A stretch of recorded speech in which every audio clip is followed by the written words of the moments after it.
د کندوز ولایت د ګلتیپې ولسوالۍ کروندګر او مالداران د دغه ولایت د کرنې اوبو لګولو او مالدارۍ له ریاست څخه غوښتنه کوي چې د دوی د لاسنیوي په موخه کروندګرو ته اصلاح شوي تخمونه، درمل او د کار د وسایلو د ویشلو په برخه کې لا زیاته پاملرنه وکړي. دغه کروندګر وایي که څه هم د کرنې ریاست په دې ولایت کې له باغدارانو او کروندګرو سره ډېرې مرستې کړي، خو د کرنې له ریاست څخه د لا زیاتو مرستو غوښتونکي دي.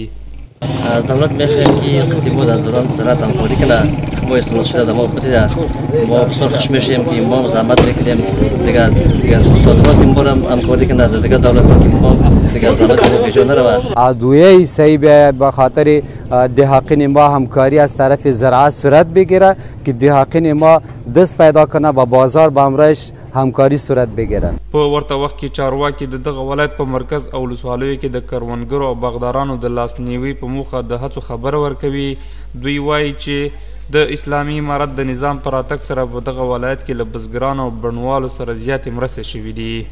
موږ اوس الحمدلله تیر کال ډېر زره کسانو ته ورسوو، نو آینده کې غواړو چې دا نور ارقام هم جګ سي، نو دوی ته موږ اطمینان ورکوو دا لړۍ به روانه وي. نو داسې وخت به راسي یو دهقان به هم په قندوز کې بې له اصلاحي تخمونو نه پاتې نه سي، ځکه الحمدلله موږ شپه ورځ له مؤسساتو سره تماس لرو، مرکزي حکومت موږ سره همکار ده په دې برخه کې او موږ د ولس په خدمت کې یو. په دې ولسوالۍ کې د ORD مؤسسې لخوا څخه 1000 تنو دهقانو ته اصلاح سوی یوه بوجۍ د غنمو تخم او یوه بوجۍ تور او سپینه سره توزیع شوله، خو دا کفایت نه کوي. غټه ولسوالي ده، د خلکو مشکلات زیات دي.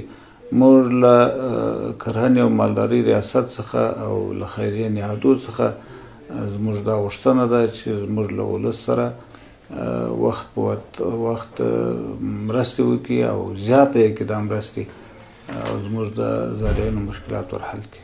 د ګلتیپې ولسوالۍ کروندګر او بڼوال د کرنې له ریاست څخه په داسې حال کې د لا زیاتو مرسته غوښتنه کوي چې د دې ولایت ډېری اوسیدونکي په کرنه او مالدارۍ بوخت دي.